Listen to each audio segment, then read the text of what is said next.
सरकारी नौकरियों का कोटा ना बढ़ाने पर मुल्क के मुख्तलिफ शहरों में नाबीना अफराद सरापा एहतजाज हैं। नाबीना अफराद बदस्तूर पंजाब असम्बली के बाहर धरना दिए बैठे हैं। मान रोड पर ताजरों ने नाबीना अफराद को तशद्दुद का निशाना बना डाला। पुलिस ने बीच बचाव कराया।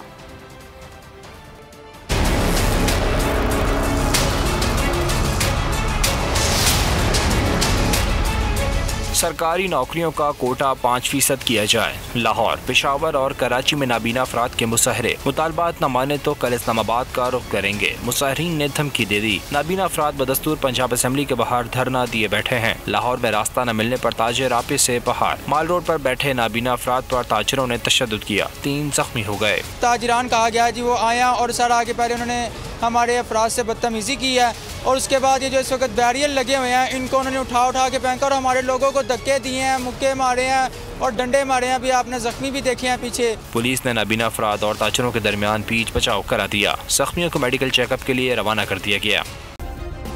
सब्सक्राइब करें और बेल दबाएं ताकि कोई खबर रह न जाए।